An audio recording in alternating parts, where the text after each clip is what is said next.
Hello, everybody, and welcome back to BC Buckets. I'm Matthew Brune, and joining me once again is Colin Mitchell. If you haven't already, check out Colin's guys on the channel. This is gonna be Brune's boys here. Up next, Pause. boss. Sorry, yes. This is the players that I am higher on than the consensus here. We're gonna do 3 players, and all of them I'm at least 10 spots higher on than the Okay. consensus. So feel free to pick at it, question it, do whatever you gotta do, Colin. But here Okay. are my picks. Number 1, we have Cedric Coward, who I have number 8 on my board. I thought people were gonna when I looked at the consensus for the first time preparing for this, and I saw the consensus had him at 20, and the consensus is based on everybody's boards. They just aggregate them and whatnot. When I saw him at 20, I was like, I feel like the hype has at least been for top 15. Like I feel like having him 20. I haven't seen many people that have him at 20. But regardless, I have him at 8, which I understand is high for a soon to be 22-year-old that didn't play but 6 games this past year at Washington State, and before that was at Eastern Washington. The level of competition is a valid concern. But good Lord, in today's NBA, where you're looking for 6'6" players that have 7-foot wingspans that can shoot the ball and defend, I just see way too much. Honestly, not just a high floor. Like, I actually see some upside with him. He has a 7'2" wingspan. The 3-point shooting is absolutely legit at every level, at every stop he's made, whether it's Eastern Washington, whether it's Washington State, a legitimate 40% 3-point shooter. And then I also liked I think he has some levels of like a 3-level scorer to him where he can get in the mid range and then get to the rim. At Eastern Washington, he was 76% at the rim. In his 6 games at Washington State, he was 13 of 19 at the rim. So you pair all that with a player that I think is a really high, I don't want to say high level defender, but I think has the tools to be a high level defender, and at the very least is a quality defender at this point in his career. I'm perfectly fine with taking him top 10 and being like, teams want guys that can shoot and that are like 6'6" to 6'8" that can defend. Yeah. Coward can No, do that. I completely agree with you. I have him 10, so I'm not gonna sit here and Yeah. be like he sucks or anything. Yeah, I mean 75% of the rim, 72% of the rim, the half court. That's last 38 games, so the last season of Eastern Washington as Yeah.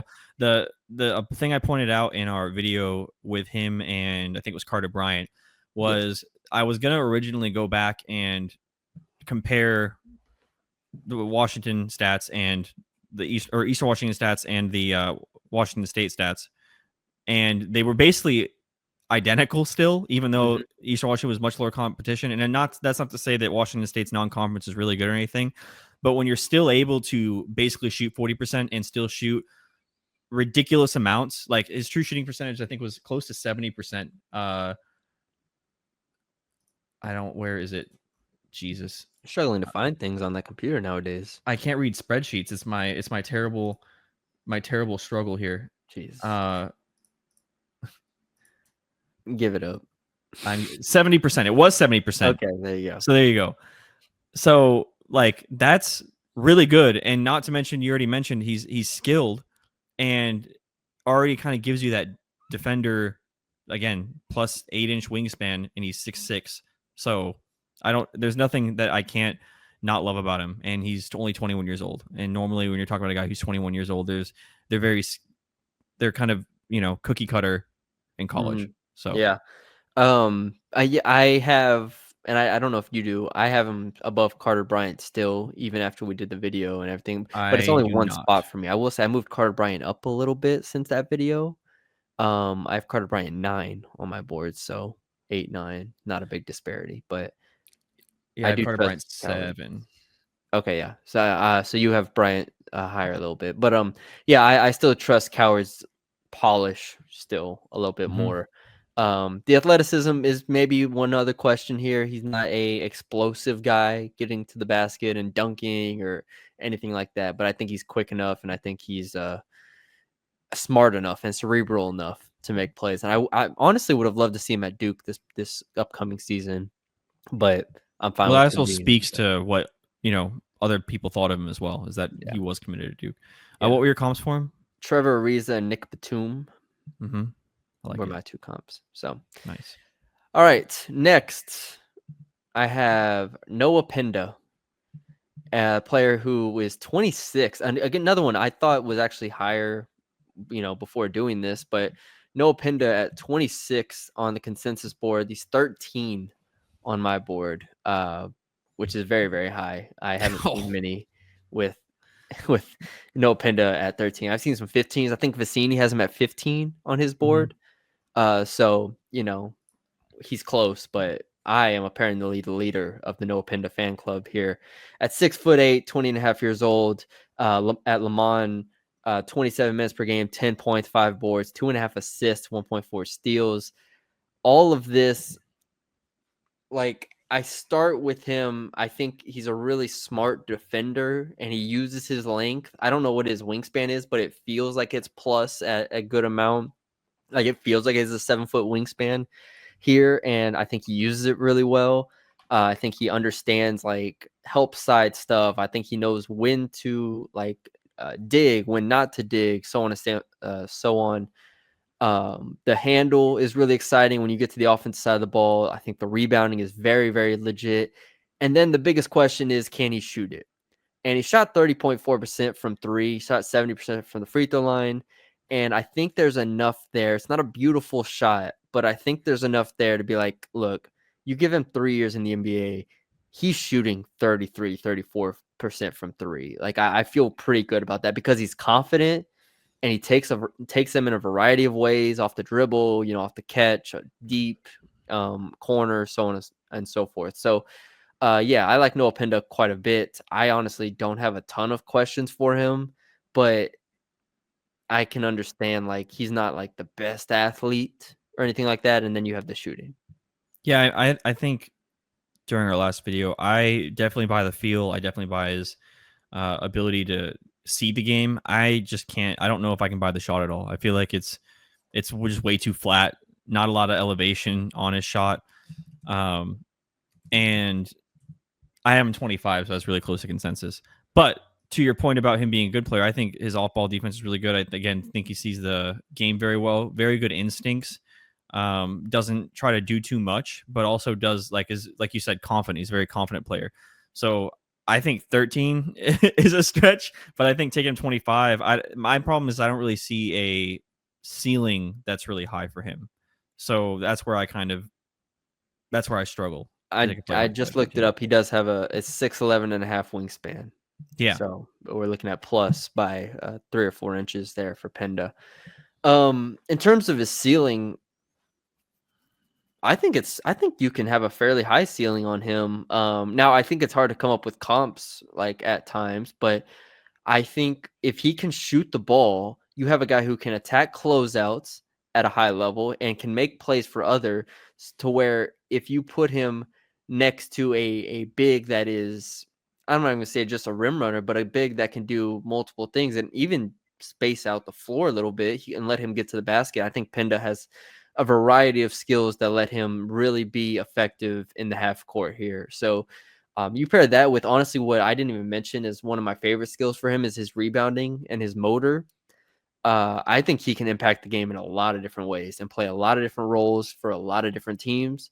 I think Noah Penda should be a top 15 pick in this draft because of that aspect. I don't think enough people are looking at him as a versatile weapon. I think they're kind of boxing him into being like, well, he's like a smart big that can't really shoot and offensively has questions or something. But like, I look at him and say, every aspect of the game, I think he can impact it at like in 3 years if everything goes right. So I'm cool with taking that bet. Wow. 13. 13 for Noah Pinda.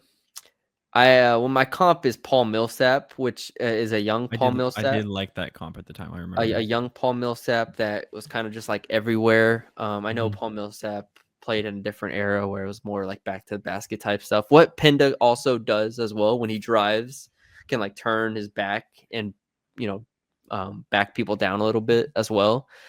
I feel comfortable with really smart players that are able to play that way. So, all right, the last one is Rasheer Fleming out of St. Joe's. The consensus has him at 25. I have him at 15. So 10 spots higher. What do you have him on your board? Just so. I think he's 22 for me. Okay. Yeah, so I have him 15, and I understand all of the concerns of offense. And honestly, when we did this video, I had Penda higher, and I think I talked about this, but honestly, people can just go look at our Penda versus Fleming video if they want to for this. But the shot, while I think he's a very good shooter, he's not a knockdown shooter. Like, I have questions about it against high level competition at times. I'm interested to see like how he looks against like NBA players, because at the rim, he's not going to shoot 67%, I don't think, in the NBA. So, how does he impact the game offensively at times is going to be a question, but at the very least, you can stick him in a corner and space the floor. Like, he's going to make open threes. And so, for those wanting more than that, I understand your hesitations, but I think you look at him as a guy that can screen, pick and pop, maybe draw switches at times. He was efficient at St. Joe's in posts and cuts off the ball and whatnot. Again, I'm not sure exactly what's going to translate besides the 3-point shot in the NBA, but I do know on defense, I'm 100% buying. Yeah. Like, that's what I'm doing with Rasheer Fleming. Like, I am taking all of the defensive length, the 7'5" wingspan, the playmaking, the activity level, all of that with Rasheer Fleming, I'm buying. He's 6'9", he's 21 years old. He averaged 1.5 blocks, 1.4 steals, and he was able to do it against a variety of offensive players. He did it against some threes, some fours, some fives, and he's able to wall up and be a help side guy or an on-ball guy. I just really believe in his defense, probably more than I think everybody else at this point. I think people are getting caught up too much with the offense and just saying like, oh, well, it's at St. Joe's, whatnot, yada, yada. Look at the defense first, and then we look at the offense. Because if he can defend at that level, like we just saw, I'm not comparing him to Ryan Dunn, but we just saw Ryan Dunn step on the court and get on it with the Suns because of his defense. Mm-hmm. Now, if he's like 80% the defender of Ryan Dunn, but he can shoot, I think he gets on the court. I think it's very realistic that he gets on the court at an early stage in his career. So, again, we'll see. I don't expect much from him off the dribble really at all, but like, I just buy the defense in terms of guarding threes, guarding fours, even maybe some twos, depending on the situation. I'm not saying he can guard ones by any means, but like, 2 through 4, I think he's pretty comfortable. Yeah. Actually, I had him 17. I was on the wrong. Hey, But welcome to your point, Fleming. I agree. You have to look at the defense first. I mean, he has a 7'5" wingspan, so you can just start there. Like, that's going to allow him to recover like crazy. And that length, I mean, I remember watching him. It was like he was always disrupting passing lanes, and it was from a variety of different positions. And a lot of questions are, is he going to be able to guard the wing? And I think just because of that length and because he's not a cone out there, obviously, that he's going to be able to guard, like you said, 2 through 5. I think to a certain extent, some fives, depending on how big they are. When you get to his shooting, I think my favorite thing is just if you're able to stick him in a corner, you can hit threes and attack closeouts, and that's all you need him to be.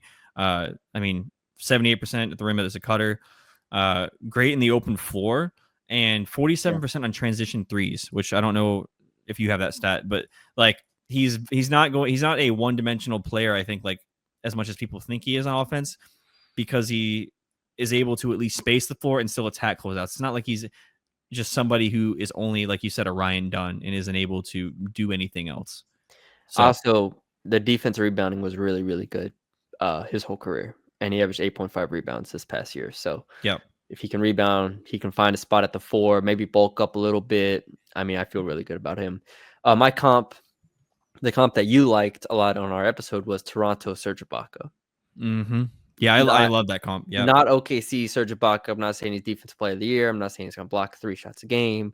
But I think Toronto Serge Ibaka, where it had to be a little bit more cerebral and kind of just play his position a little bit more at the 4 and be comfortable there. So, yeah, that is my comp. and that is why I love Rasheer Fleming. Okay. All right, there are our guys. Cedric Coward, Noah Penda, Rasheer Fleming. We'll see where they go on draft night. I feel like Coward should go higher than 20, He but has to, right? we'll I mean, I see. even think a guy like Rasheer Fleming has to as well. Like, Yeah, I feel like you have. It's hard not to see how these guys can instantly impact the NBA. I'm a little bit lower on Penda, but I think the yeah, other two for sure. yeah. All right, that's all we got for y'all today. Hope y'all enjoyed the episode. Leave us a like, comment, share, subscribe if you haven't already.